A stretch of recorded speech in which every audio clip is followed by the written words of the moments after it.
Então, vamos ler no Salmo 23, verso de número 4. Amém, meus irmãos? Graças a Deus. Ainda que eu andasse pelo vale da sombra da morte, não temeria mal nenhum, porque tu estás comigo. Ainda que eu andasse pelo vale da sombra da morte, não temeria mal nenhum, porque tu estás comigo. Aqui está um versículo apenas, Salmo 23. O Salmo 23 é um dos salmos mais notório e notável de toda a Bíblia Sagrada. Dos 150 salmos, este Salmo 23 é o coração dos salmos, né? E Davi, no momento mais forte, no ápice do seu reinado, do seu ministério, no momento de glória, ele é levado por Deus a louvar a Deus com esse poema, com esta canção. A palavra salmos tem origem no hebraico, a palavra terelim, que quer dizer adorar, bendizer, exaltar, expressar louvor, exaurir da alma, uma verdadeira e profunda adoração ao único e verdadeiro Deus. Quando lemos o Salmo 23, nós nos encantamos pela poesia lírica, pela forma versátil e bela que Davi é levado a escrever esta canção. O Salmo 23 fala basicamente de duas pessoas. Fala do pastor e fala da ovelha. Depois fala do hóspede e fala do hospedeiro. Fala do Senhor e fala dos servos. O versículo 4 que nós escolhemos aqui, ele começa dizendo: ainda que eu. Observe que a expressão de Davi é uma expressão pessoal, voltada para si próprio. Ele usa a primeira pessoa do singular. Ainda que eu, está falando de si, ainda que eu andasse pelo vale da sombra da morte, eu não tenho medo de nada. Então eu quero destacar dentro desse versículo duas coisas. O que levara Davi a ter essa confiança tão profunda? O que estava passando no coração do rei, do estadista, do mandatário da nação de Israel? O porquê dessa confiança tão grande? A ponto de dizer: ainda que eu precise enfrentar um vale mortal, eu não tenho medo de nada. O porquê dele ter essa confiança? A resposta está no texto. Ele diz assim, ó: porque tu estás comigo. O Espírito Santo me faz lembrar, eu estava pregando alguns anos atrás em Florianópolis, Santa Catarina, e numa madrugada muito fria. Eu havia pregado numa vigília chamada Bom Samaritano, pastor Moisés. E quando eu voltei, já quase no final, já quase amanhecendo o dia, com muito sono, cansado, o Espírito Santo disse: não durma. Olha esse versículo. Abre o Salmo 23. E quando eu abri aqui no Salmo 23, esse versículo 4 é como se as letras fossem crescendo na minha vista. E essa frase foi muito forte. Impactou muito naquele final daquela madrugada. Davi dizendo: ainda que eu andasse pelo vale da sombra da morte, eu não tenho medo de nada.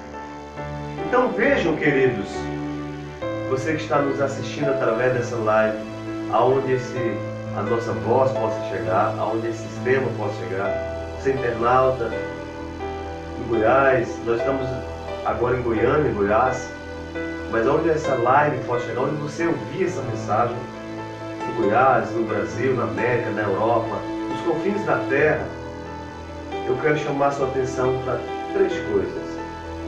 Primeiro, aqui nós encontramos duas pessoas no texto. A primeira pessoa é o salmista: ainda que eu andasse pelo vale da morte. Eu, primeira pessoa do singular. Mas ele está dizendo: eu não tenho medo de nada porque tu. Então aqui entra uma segunda pessoa. Dentro do conceito da linguística, tu é a designação da pessoa com quem se fala. Tur é o substantivo masculino. Tur é o pronome pessoal.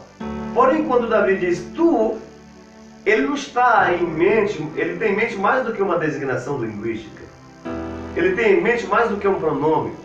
Quando ele diz tu, ele se refere à presença áurea do único e verdadeiro Deus. Quando ele diz eu, ele não está se colocando como estadista, como mandatário da nação de Israel. Ele está se colocando como ovelha, como servo, como filho de Deus. Ainda que eu, como filho de Deus, ainda que eu, como servo de Deus, precise enfrentar um perigo mortal, eu não tenho por que me amedrontar. Eu não vou permitir que o medo me assombre. Eu não vou permitir que o medo me cerque. Porque essa é uma das patologias mais terríveis que vem assolando a nossa sociedade. O mundo está num grande descalabro moral, financeiro e também dessa patologia chamada medo. As pessoas têm medo de tudo. Medo de tudo. E agora, nessa crise que o planeta, nessa pandemia que o planeta está enfrentando, as pessoas estão mais amedrontadas ainda. Todavia, para quem confia no Eterno, no único Deus de Israel, ele acredita e faz como Davi fez. Davi disse o contrário. Ainda que eu precise enfrentar o vale mortal, eu não tenho medo de nada. Nada vai tirar minha fé. Nada vai tirar minha confiança. Nada vai tirar o meu alvo. Porque eu tenho uma plena consciência de que a presença do Eterno está comigo. Então eu quero chamar a sua atenção para 3 coisas. Primeiro, a presença de Deus. A presença de Deus é o nosso descanso. Na presença de Deus nós descansamos. No livro do Êxodo, Moisés estava num conflito entre o povo e o Eterno, porque Deus não queria mais o povo por conta das suas rebeldias. E Moisés disse: Senhor, se tu não fores, não nos faça subir. Deus disse: não, Moisés, vai e leve o povo.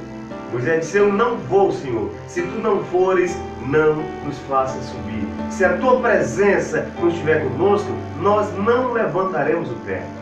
Porque Moisés tinha plena consciência de que é a presença de Deus que nos faz descansar.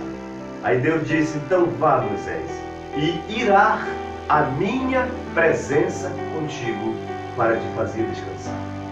Eu quero abrir um parênteses aqui agora para dizer para você, meu irmão, em qualquer lugar que você estiver, não importa a situação que você esteja enfrentando, não importa o vale, a adversidade, a crise emocional, psicossomática ou espiritual ou até mesmo financeira, não importa qual seja a situação adversa que você esteja enfrentando, eu quero te assegurar de uma coisa: a presença de Deus é o seu descanso. Deixe Deus dirigir sua vida. Permita que o Espírito Santo adentre a sua vida e que essa presença áurea, estupenda, maravilhosa e bela do Espírito Santo possa direcionar a sua vida, seu ser, seu coração. Glória a Deus. Davi dizia: ainda que eu enfrente o vale de morte, eu não tenho medo de nada, porque tu estás comigo. Primeira coisa, primeira lição, a presença. A presença de Deus. Quando um homem está na presença de Deus, quando uma família está na presença de Deus, quando uma cidade está na presença de Deus, não tem nada, absolutamente nada, para banir ou para rechaçar a confiança e a fé dessa igreja, ou dessa pessoa, ou de uma geração. Queridos, guarde isso, a presença de Deus. Na presença de Deus nós descansamos. Salmo 91, verso 1. Aquele que habita no esconderijo do Altíssimo, à sombra do Onipotente, vai descansar. Portanto, meu irmão, descanse seu coração. Portanto, minha irmã, descanse a sua alma. Deixe o Espírito de Deus direcionar os seus passos. Glória ao Senhor para todos sempre. Jesus disse: eis que estou convosco todos os dias, até a consumação dos séculos. Portanto, creia. Isso aqui não foi um estadista que falou. Isso aqui não foi um mandatário de uma nação, da Europa, da América ou do continente asiático que falou. Quem falou essa palavra foi o Rei dos Reis e Senhor dos Senhores. Aquele que é impossível mentir. Números 23, 19, a Bíblia diz que ele não é homem para que minta, e nem filho do homem para que se arrependa. Porventura diria Deus não faria? Creia, meu irmão, aquilo que Deus te prometeu, Ele vai cumprir. Pode passar o céu e a terra, mas Deus tem moral para cumprir o que Ele prometeu na sua vida. Então somente não abandone, não despreze a presença